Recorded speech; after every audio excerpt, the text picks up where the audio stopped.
That's right. It's the morning show right here on ABC News Radio, KMET 1490 AM. Joining our live audience over there, Facebook, Instagram, YouTube, let's see, where else are we? Oh, that's right, Periscope TV, LinkedIn, and of course, Apple TV. Glad to have you with us.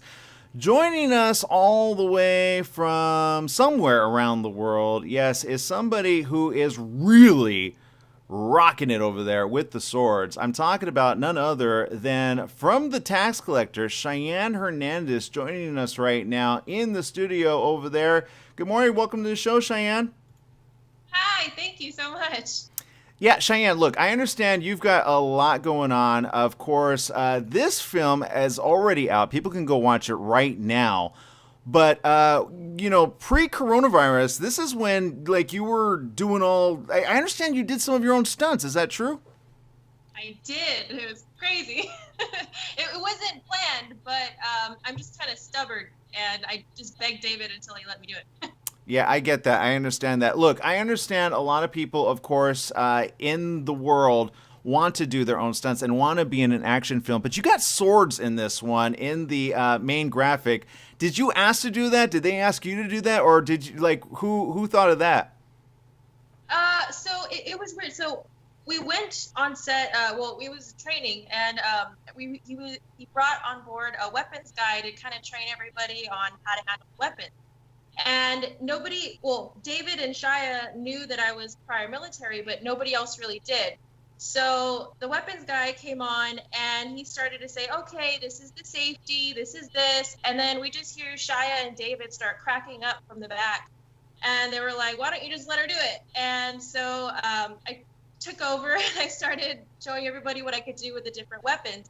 So it turned into just kind of putting different weapons in my hand and saying, well, what could you do with that? Oh my God, what can you do with that?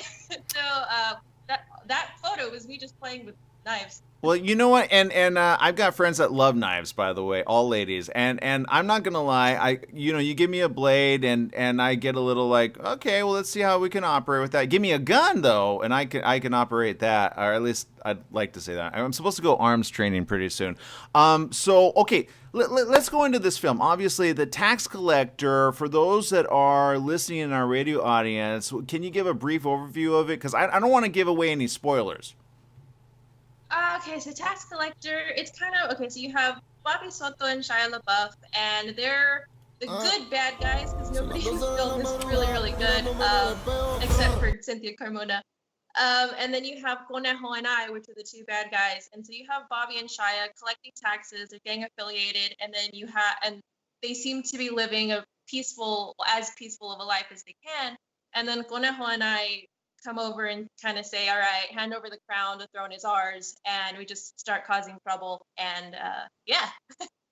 Yeah, and it looks very gritty. End of Watch. I love that movie, by the way, End of Watch. And so look, the whole cast is amazing. Obviously, what was it like? Because you're kind of thrown into this world, and is this kind of a different world than you're used to or accustomed to?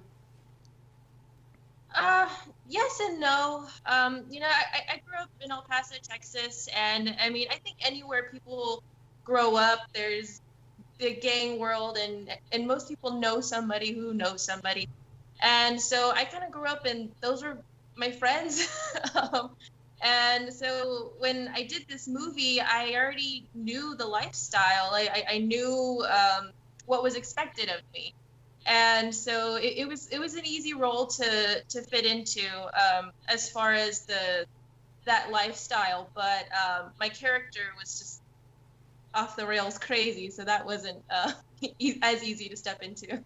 Well, and look, I always say a woman with swords on any, it always reminds me of the movie Kill Bill. Do you think if Kill Bill they did another one that you could now apply for that?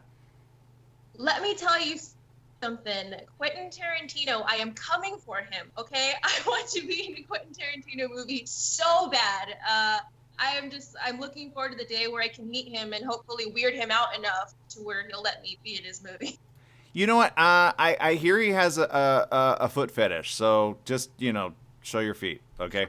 Well, I recently found out that I'm on Wiki Feet. Somebody said sent me that. Enough said. Yeah. Enough said. It's destined to be in your future, obviously. Okay, and now you know. You put that together with that. Just say, hey, look at my wiki feed. Look, look. No truth. It's a thing. It's a Quentin Tarantino. Everybody knows this. I'm not throwing anything out there that people don't know. Okay, but look. In reality, obviously, this film is.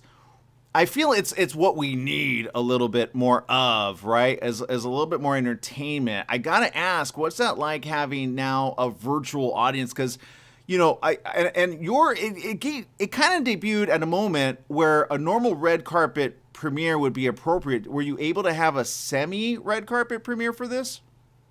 Not really. So I watched it over here in Australia, and it actually took me a few days before I was able to watch it. It came out, and everybody just kind of kept saying, you have to see it, you have to see it. And I would just kind of pause before I could press play on the remote. I mean, I was so new. You have to understand, I had no real acting experience from the past. And so I walk onto this set, and there's Shia LaBouf, George Lopez, Lana Parrilla. You know, I felt like I was a peasant among kings in a way, you know? And so I felt like I just could not be the weak link of the movie. So when I was watching it, when I was about to watch it, I just kind of froze up, like, oh my God, am I going to suck? But, so I think that I personally, I was just terrified to watch it.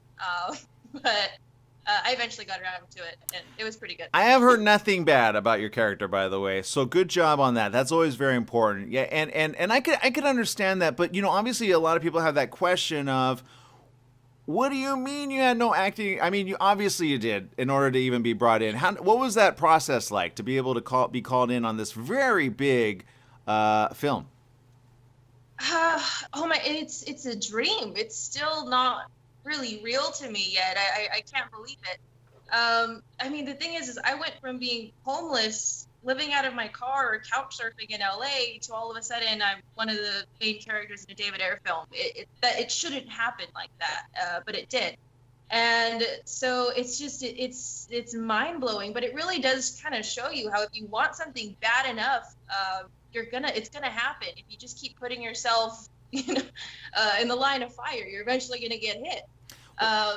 Well, and Cheyenne, you know, I want to say thank you for being very honest about that. I've met so many actors, either present day and or past, which often end up, because let's face it, it's a gritty business to even get to be a part of, right?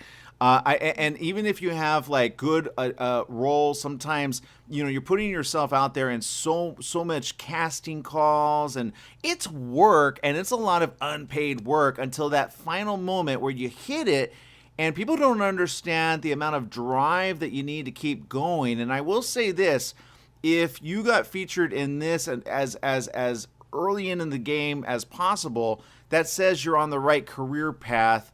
What would be your recommendation to those? Maybe they're not acting, but maybe they're pursuing, especially during coronavirus.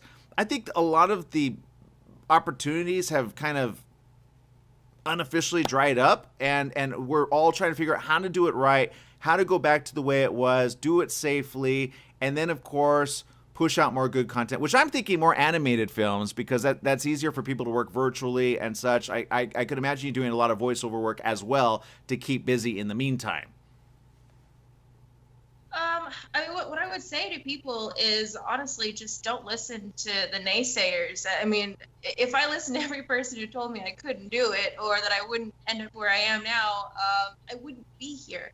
And I think that people really need to look inside themselves to see what they define as success.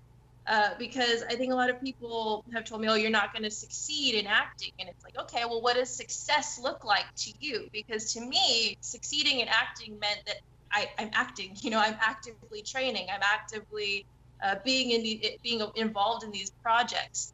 And so I always say this, I am the most successful person that I know, hands down, not because I made it in acting, not because I'm insanely rich, but because I am exactly where I want to be.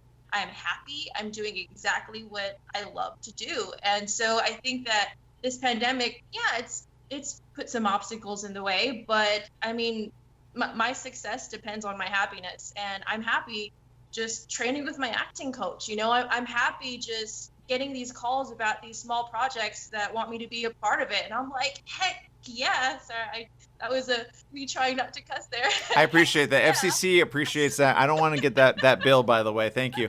Heck yeah, I want to be a part Yeah, of that. yeah, So exactly.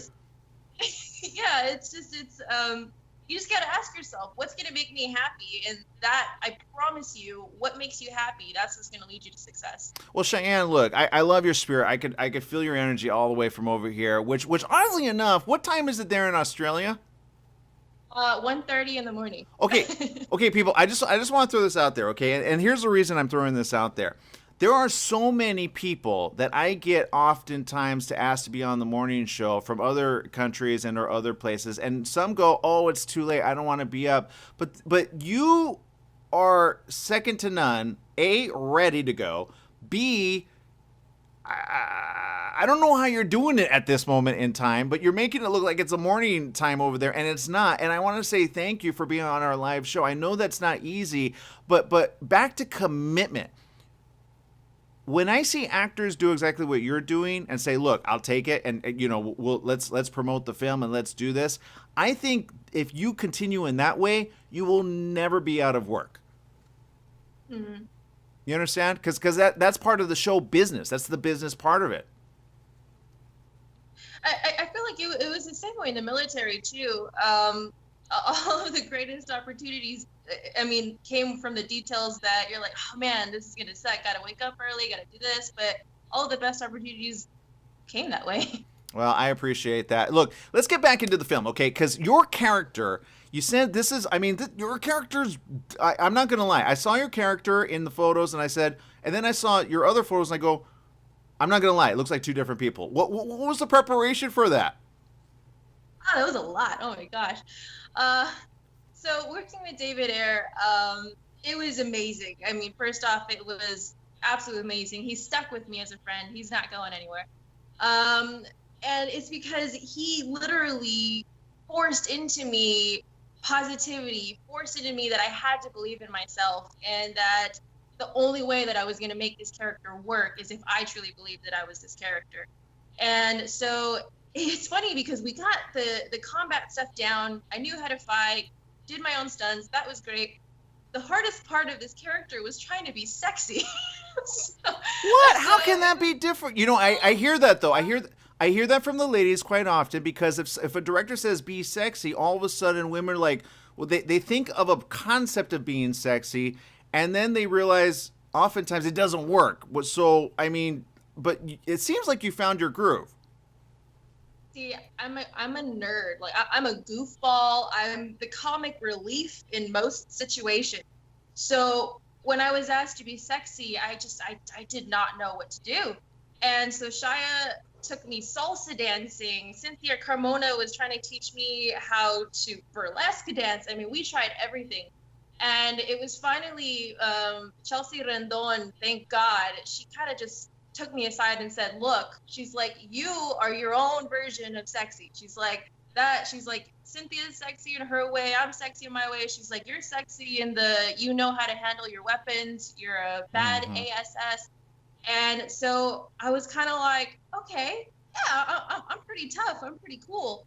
And then from there, it just kind of started developing. And then, I don't know, once I kind of found that, I tied the combat into the sexy, into the strong woman, and I just kind of mushed them all together, and that was Gata. And I had to really release my own inhibitions in order to do that, because I felt like, because I was telling myself, look, you're not pretty, you're not sexy, you're not flash like that. I was in my own way, essentially. So I just had to let all that go and just become her. Well, and I'm glad you're mentioning that, because let's talk about empowering ideas versus the opposite, okay? I feel a lot of both men and women, but more importantly, women have kind of been pushed down in such a way that they view sometimes themselves as well, you mentioned something earlier that people kind of put on you sometimes. Oh, you're not going to be, and it's almost like a fight you have to do with those others that may not believe in you as much.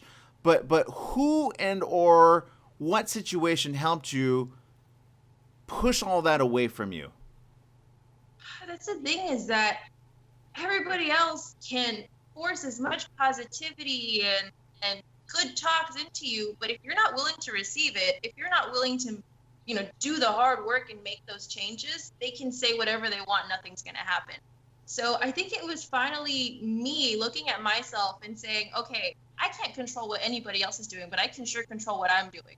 So what I'm doing is I'm holding myself back right now, because I'm now telling myself the same things that everybody else was telling me.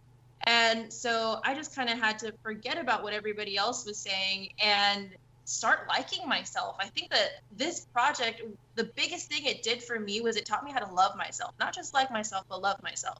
So I came off of this project a completely different person than I walked in. And I mean, thank God, because I'm proud of who I am now, where I couldn't say that before. And I feel that there's certain films that really help you get out of your own way, because I've always heard this from many actors, which is, I was able to play a character that I normally am not. And then I say, is there any part of that character that you took away with yourself? So it sounds like you took kind of I'm getting from Bobby in social media. He says, definitely badass. So use the hashtag. So did you take that portion away? Because it sounds like you kind of want to do more. I mean, back to Quentin Tarantino. I'm just saying, what's your video message for him? We'll send this to him or tag him. Oh my God. I'm coming for you, Quentin Tarantino. I'm coming for you. I'm going to weird you out, and you're probably going to put me in a movie. Okay, you didn't need to do the weird out thing, but look, stay you. Ask David. David had no idea how weird I was. And then on set, I was walking around doing impressions of the different Family Guy characters. And he just kind of looked at me, and he was just staring at me like that. And then I said, what? What did I do? And he's like, you're going to go on to do things that aren't this. Funny things. We need more funny. So it's we need more funny. We need more funny in our life. Look, I hope you do all of that and more. I say keep plugging, keep doing, keep committed, do whatever it takes to get there. I've heard of some of the biggest names now, which actually put a lot more of their career in just the publicity of whatever they do, and they have reaped it bar none. And always stay current, always stay great, stay you, because I can guarantee you're going to go very far. Thank you so much. I think that's a decision that I made pretty early on, when everybody was like, you have to stop saying this, you have to start saying this, and I said nope. When I was in the military, I had to pretend to be somebody that I wasn't the longest time, being a woman in an infantry unit. So now I'm like, nope, no way. I will be myself the whole way, and people aren't gonna like it, but you know what? So what? You know how many haters I have had in the last 3 months just because I talk about coronavirus and staying safe? Speaking of which, and you being in Australia, is coronavirus any different there than it is here? Very, very, yeah. I mean, Australia, right now we're in hardcore quarantine here in Melbourne, so only one person can go to the grocery store at a time. It's very cautious, but I think we're down to, if I'm correct, like 11 to 12 getting diagnosed a day. So they're set to lift quarantine here pretty soon. But it's a different world over here than what I'm seeing just through the camera in America right now. Yeah, and unfortunately so. But look, Cheyenne, obviously, thank you for spending time with us here on the morning show. Go get your rest, okay? I don't know how many more interviews you got scheduled after this one, but thank you for spending what is this, past midnight or early? Are you a night owl or a morning owl, or none of the owls, or just you make yourself do it? It depends on the interviews. It depends on the interviews right now. My sleep goes according to that. Yeah, I get it. Okay. Well, Cheyenne, again, for those that want to tune in to all of your great stuff, your great career, I understand you're big on Instagram, not so big on Twitter. We got to work on your Twitter, by the way. You have one. You haven't used it. I hate social media, if I'm being honest. Honestly, I think my followers on Instagram have really pushed me to do better because they're so amazing and they're so supportive. But Twitter, I need to get better. I think I have one tweet on there that says, now I'm on the tweeter or something like that. Last question. I would be amiss with certain people that are Once Upon a Time fans. I'm sorry, but I understand you kind of have a sister from another, I can't even say that, but Lana Parrilla. Yeah, because I understand Oh, she's in this film, and you two have kind of, I could see you as like long lost sisters from another life. we are. It's crazy. We had an immediate soul connection. The second that I met her, we just gravitated towards each other. And one of my favorite things that happened on set was I had to walk across this humongous plot of grass in stilettos and look hot and bad ASS as I did it. And so I was kind of staring at it just awkwardly because I mean I still had calluses from my combat boots. I had no idea what to do in stilettos. And so I was just looking at the grass, freaking out. And she came up to me and just said, "Honey, do you need help?" And I just kind of nodded. And she taught me right there how to walk in heels on grass, toe first. And literally from that moment, we've been inseparable. So, I mean, we have family days, and she's one of my best friends in the whole world. Well, So I'm very, very. I say surround yourself by people that are doers and surround yourself by people that are so positive no matter what life throws at them. Stay positive, stay strong, and keep spreading the love and the light out there, okay? Thank you so much. And thanks for having me on here. Yeah, no, thank you. All right, people, we've run out of time. That's it. Oh, man, go check it out. It's right there, The Tax Collector. You can go check it out right now. It's very simple. Go get it. And then you're going to be happy that you did. And then, of course, you'll be able to see much more, again, from Cheyenne. Go follow her on Instagram. I am as well. I'll be stalking her for quite a while and her entire career. I tell you, this lady's going to go on to very, very, very big things. So make sure to at least do this. Bundle all of that excitement and joy in your own self, because sometimes during this coronavirus, sometimes people have dreams, they have wishes, and they have thoughts, but they have to put in the work to do it. And I can tell you right now, if you have some downtime, then focus on your craft, focus on your career, shoot, if you're a musician and or an artist, you have the ability to do social media left, right, and center. So do that, do more of it, and if it's in the middle of the night or 3 a.m., answer the call. All right, people, we love you. We appreciate you. We'll see you tomorrow. Oh, wait, that's right. It's Saturday. Have fun. Bye-bye, everyone.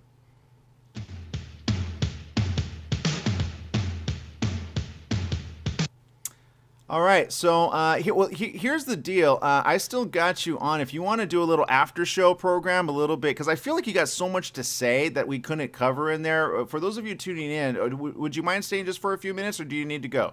Oh, yeah.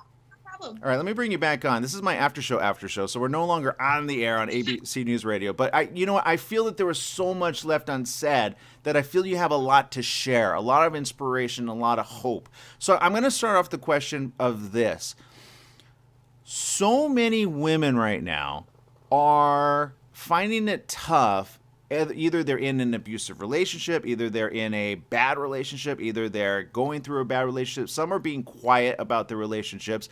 Some are trying to get out of a bad relationship because due to the lockdown, I would venture to say a lot of domestic abuse victims are out there, which many don't even talk about. But back to your ability to become that badass woman, does that give you a spirit of independence of saying, look, I can always put my foot down no matter what, not be taken advantage of?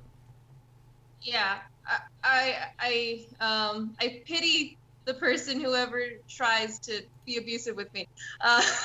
Me too, but that's a good thing, right? You're like, look, I can defend myself. Come at me, and then they come at, and then you throw them down.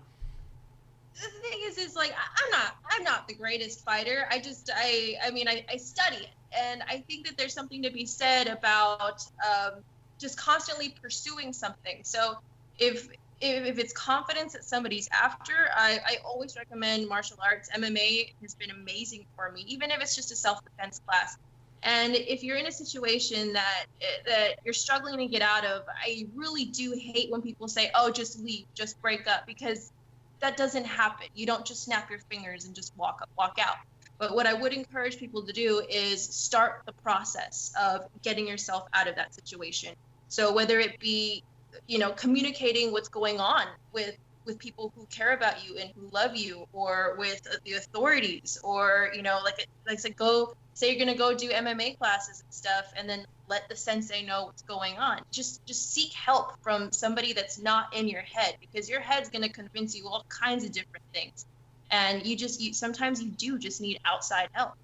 Yeah, Cheyenne, and I'm glad you mentioned that. What particular, because mixed martial arts is like there's so many different ones. What are your top three favorite ones, and are ones that you want to get better at? Well, what I study right now is Brazilian Jiu-Jitsu, American Kempo, and Russian boxing. And I mean, my sensei is absolutely amazing. He knows exactly what I need every single time I walk in that dojo, whether it's, you look like you're mad today, go hit the bags, or let's have some Zen in the dojo today, and we'll just do short forms. So it's like, I mean, having somebody who understands you and what you need from the workout that day is really, really awesome. I do want to also look into Muay Thai because of the high kicks and stuff. And like I said, I want to be in Quentin Tarantino movies, and I've seen a lot of the high kicks and stuff. So I got to get better at that. Well, I think even if it isn't Quentin Tarantino, I think any other director that's an awesome action director. Do you feel that you would like to do more drama, comedy, or does it really matter? Or are you stuck with the action film? Not that, I mean, action films are great. Seriously, I think an actor that could do it all is. But back to something that you said earlier, which I find kind of odd. How long have you been acting?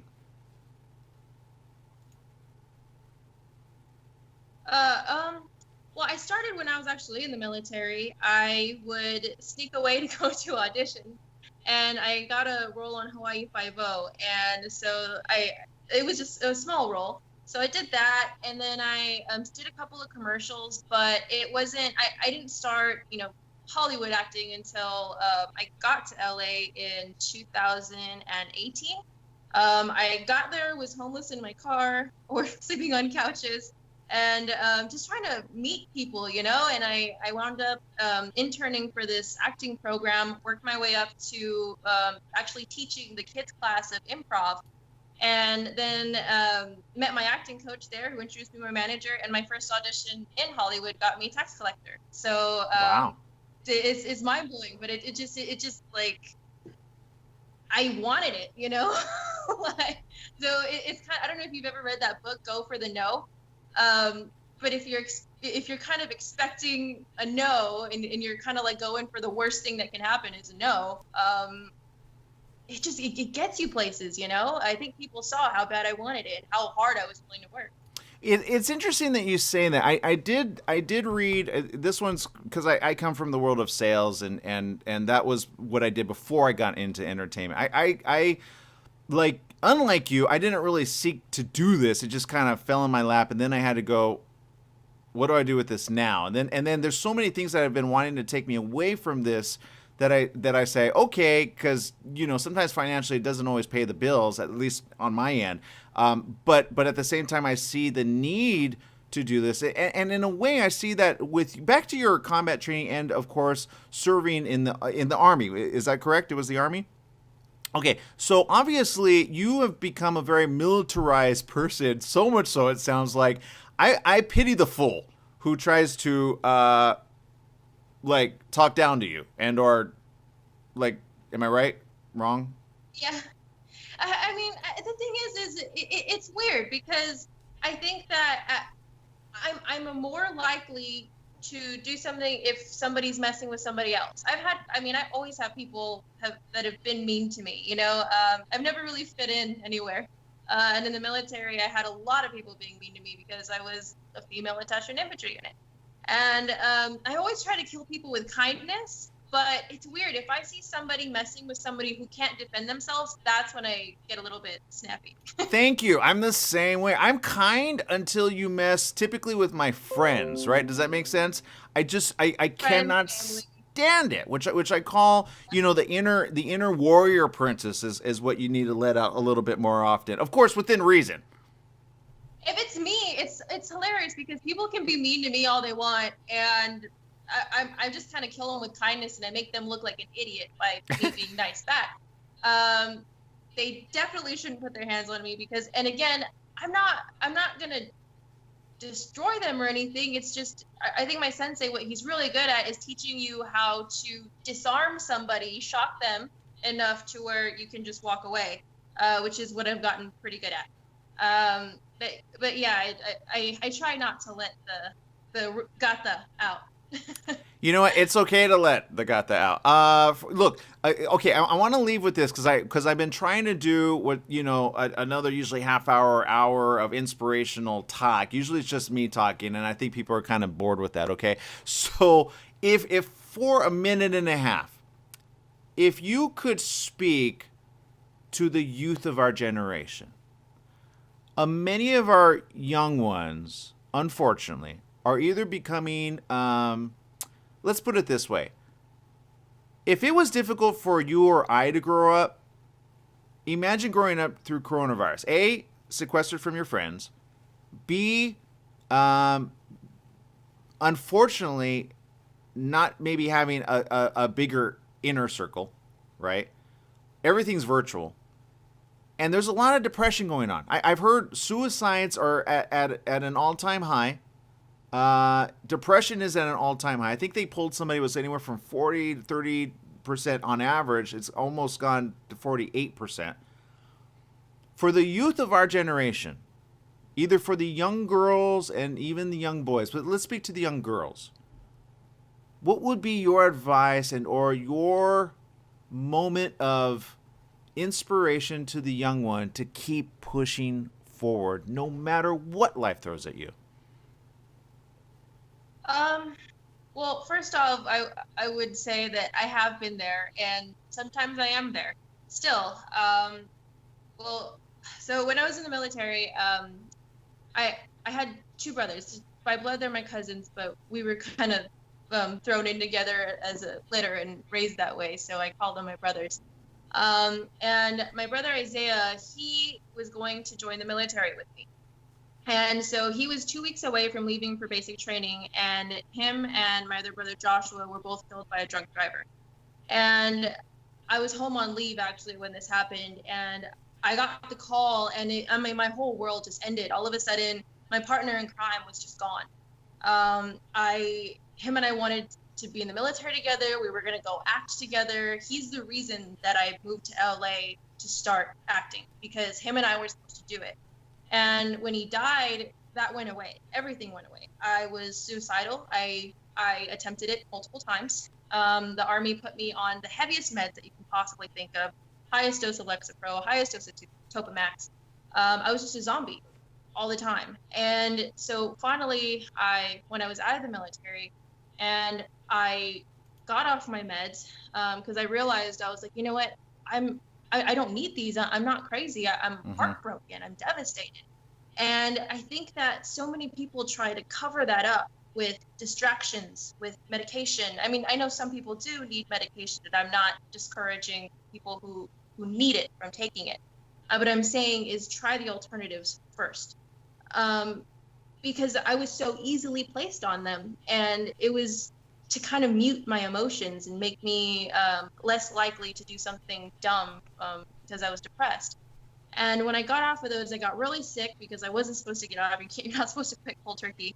I got really, really sick, lost a lot of weight. And at that time, I really thought, this is the end. This is it. Like, what am I living for? Why am I here? My reasons are gone.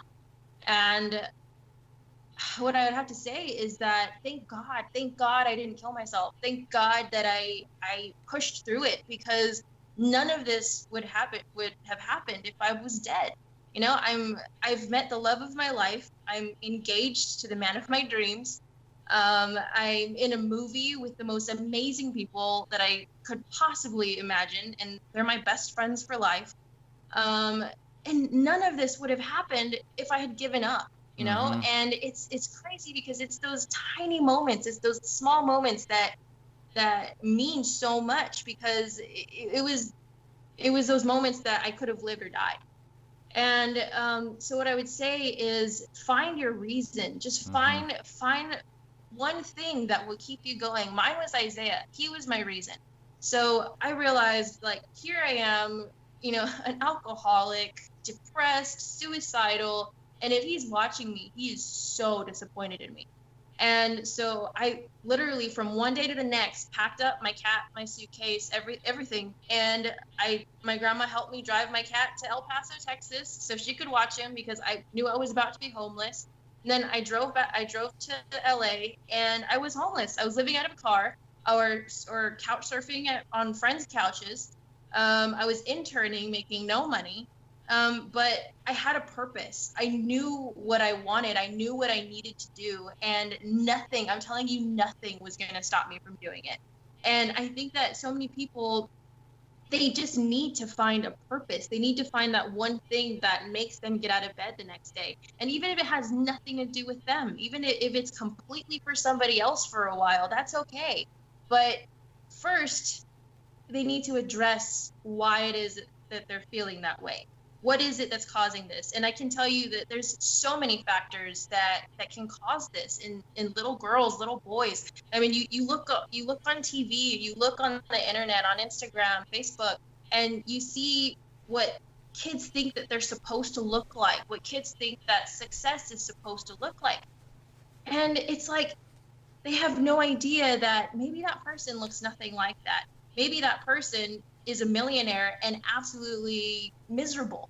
They have no idea because it's through this Instagram lens, you know, and that's part of the reason why I just really don't like social media. But I think that they need to start measuring their success based off of themselves, what's going to make them happy. And I think I said this earlier, I'm the most successful person I know, but it's only because I'm happy. I'm exactly who I want to be. I'm doing exactly what I want to do. And this doesn't happen overnight. It took me a long time to get here, and it takes a lot of hard work, but you have to value yourself. You have to love yourself enough to want to do it. And I mean, that's really, those are the first steps, and you just got to keep going. You just have to keep pushing. Because like I said, if I gave up back then, I wouldn't have anything that I have today. Well, and you know what? For those that know me already, and I know you don't know my story, but I'm very adamant about suicide, because if I would have done what I wanted to do about, it's almost going on, it's a long time, okay? But I was on the cusp of that myself, and I love it when people are very real and raw about it, because it doesn't mean that once you either A, thought about it, B, maybe attempted it, or C, were very close to having done it, or even did it but somehow got saved by another person, that you cannot recover from that to the point where you could be an inspiration, not just for your own self, saying, look, I addressed all the things that were in me, I addressed all the thoughts, the emotions, and I kept pushing, plugging forward. And then I had to do the hard work, grasp onto whatever was there, either it be in my mindset and or in the realm of the subconscious mind. Being able to go from zero to hero overnight is not easy. And for those that think it is easy, I say it's still sometimes something you have to push through no matter what life throws at you. But if you can continue to push past the boundaries, kind of like, again, martial arts. And I've been learning martial arts as well as of late. And it's great because sometimes you have to push your own boundary, and then once you push past your own boundary, there was a kick I did that I never thought I could do in the past, and because I have a bad knee, but I was able to push through it and in essence help repair my knee in all of it. But I gotta say, in some way, that's almost like mind, body, spirit, fortitude of bringing it all together to become one with your own self. Have you found that to be true for you as well? Definitely. And I would also say too that people need to keep in mind that somebody else and their progress, that has nothing to do with you and your progress. Just because somebody else can snap their fingers and fix it all overnight doesn't mean, one, that you can, or two, that that's even true, and that's not just another facade that somebody else has put up. And so I think a lot of people, they measure themselves based off of who's next to them, and it's kind of like you just have to go at your own pace. You if tomorrow you're even a little bit better than you were today, that right there is progress. You are on the right track, and I think people just really need to remember that. Cheyenne, thank you very much for spending time with us. A little bit extra time than I know we were accustomed to. And I want to say thank you again. I think somebody out there needs to hear that, especially now. And if you are that person and you're going through what I call a silent killer, sometimes you don't want to share these things. Sometimes you don't even want to call up a suicide hotline because you think nobody will understand you. You got two people right here that may not be going through exactly the same circumstances, because we all treat different life experiences differently. But you have to know this. If you keep pushing forward, you never know what's on the other side of the pushing forward. You never know how many people you're going to impact, how many people you're going to encourage that are going to come into your life. And once you're open about it, especially you, Cheyenne, thank you for being so open and honest. I know others are going to say, thank you for doing that, because now it's going to help them in their own life and or their own experience to say, well, if she did it, I think I could do it, right? Well, that's the thing is, I kind of feel like, what's the point of getting through all of that and getting over here if I can't help somebody else do the same thing, you know? So it feels good. I think that people really helped me get here, and now I can finally help. Now I can be the one helping. There it is. I love it. All right. Well, we got to let you go. Again, for those of you tuning in, if you haven't already, go get it. It is The Tax Collector. It's on available DVD, Blu-ray, and online, available to stream right now. Thank you again, Cheyenne, for doing all that you're doing to help every one of us spread that love, spread that light, and spread that warrior princess badass self.